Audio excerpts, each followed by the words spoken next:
All right, so we've talked quite a bit about carboxylic acids and esters and amines and amides. So I just want to take a couple minutes here to talk about some of these molecules that you probably have come across in your life, whether you've known it or not, and kind of just talk about their properties a bit.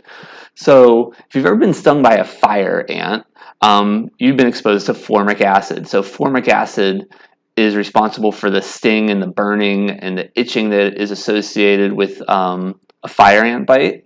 So again, formic acid is a 1 carbon long carboxylic acid. So that this formula here that is HCO2H, you should be able to recognize that as a carboxylic acid and draw it out like this. So H, then CO2H. Next on that list is acetic acid. So acetic acid is CH3CO2H. So that's going to be CH3, then the CO2 part is this, and then the H on the end. So vinegar, so that the smell that comes with vinegar, that is actually acetic acid. So vinegar solutions are generally about 5% acetic acid solutions, and that the smell that you associate with vinegar is completely due to that acetic acid. There are a lot of skincare products that you may have come across. So these are actually this unique chemical called an alpha-hydroxy acid, where you have a carboxylic acid. So that's this part over here, that C double bonded to O bonded to OH, that is directly attached to a carbon that has an OH on it. So it's like an alcohol right next to a carboxylic acid. This is referred to an alpha-hydroxy acid. These are frequently found in skin creams.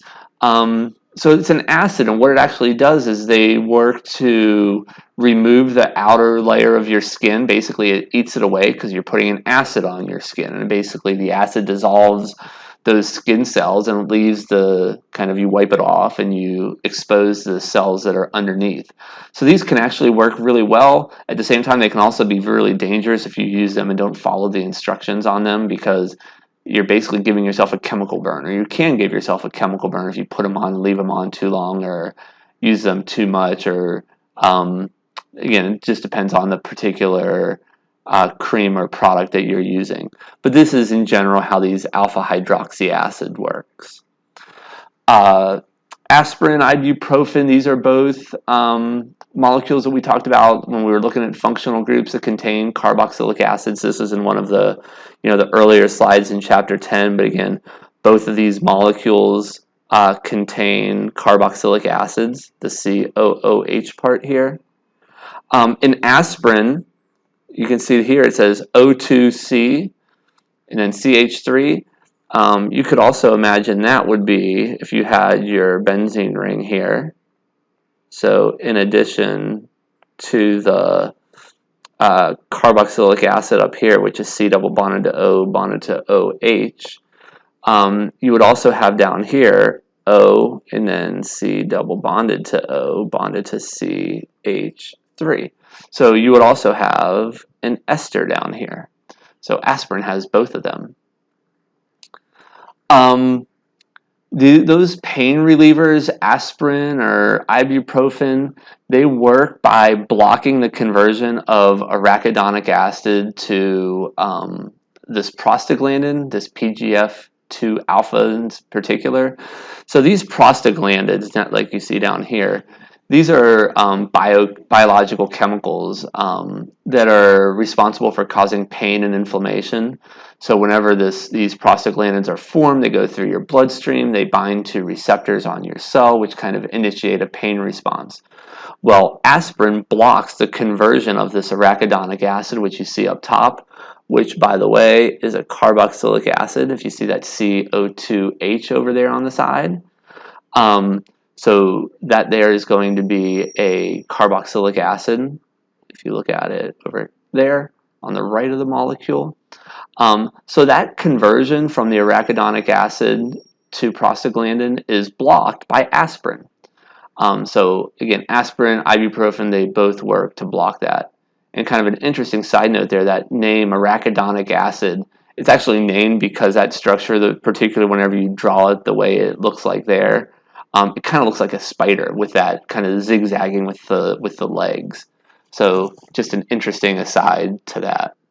All right, so in terms of some interesting amines and amides, caffeine and nicotine are a couple that you have certainly probably heard of. These are alkaloids, which mean that they're derived from plants, and you can see in caffeine on the left and nicotine on the right, both of them have nitrogens in them. So in caffeine, you would actually have amides when you have the N connected to a C double bond O, right, and connected to a C double bond O, and then you would have an amine whenever we're talking about just the N bonded to a carbon without the carbonyl, without the C double bond O. Over in nicotine, you only have the amide, or sorry, you only have the amine. So this is going to be an amine. This is going to be an amine. And then the ones in red over here are going to be your amides.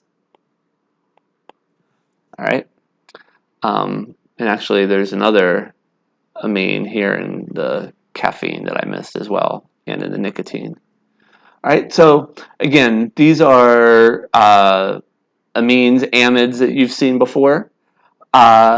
Another one that you probably haven't heard as often, but I'm sure you're aware of, is epinephrine or adrenaline. So adrenaline is basically a hormone in your body that is a neurotransmitter. So noradrenaline or norepinephrine is converted physiologically to epinephrine or adrenaline, and this structure over here on the right is going to be the one that is active and kind of works. And this is the one that is responsible for your fight or flight response.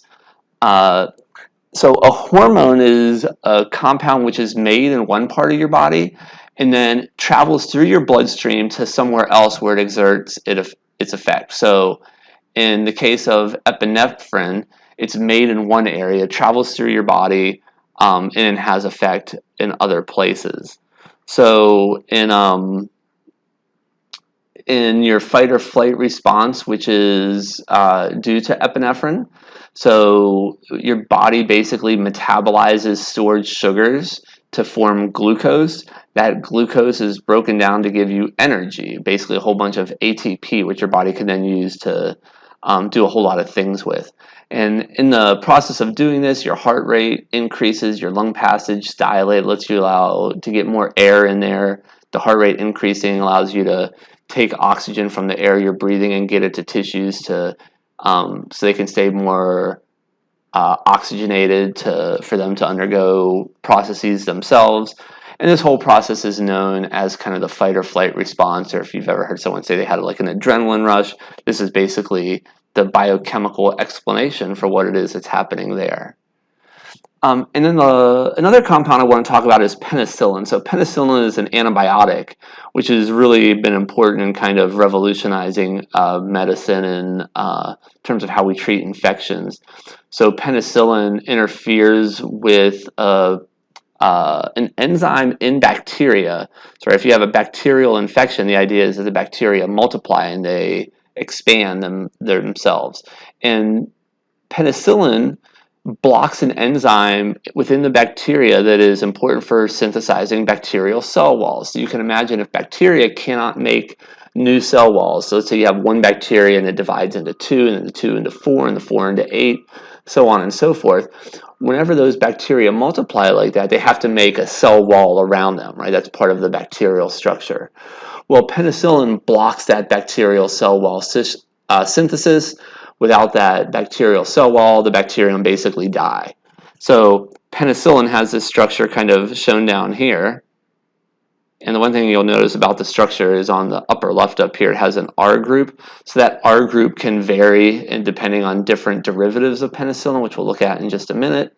But what I want you to notice in here is that within your penicillin, you have kind of this amide group here, which is part of a ring, which is specifically referred to as a beta-lactam ring. Whenever you have that amide group and part of that four-membered ring there, then you also have another amide up here as well. So you actually have two different amides. And then that R group that I have circled there kind of varies. So if you go to the doctor and they prescribe you penicillin G, you have this R group where you have a CH2 attached to a benzene ring. If you go to the doctor and they prescribe you amoxicillin, you have this R group where you have a CH bound to an NH2 bound to a benzene ring attached to an OH, or basically a CH attached to an NH2 attached to a phenol group, right? So this whole thing here could be identified as a phenol group. All right, so again, the main point of the penicillin is kind of this beta-lactam and how it works. These different derivatives of penicillin can be useful, for instance, if one bacteria drives some penicillin resistance. Oftentimes, one of these derivatives of penicillin can work and be more effective.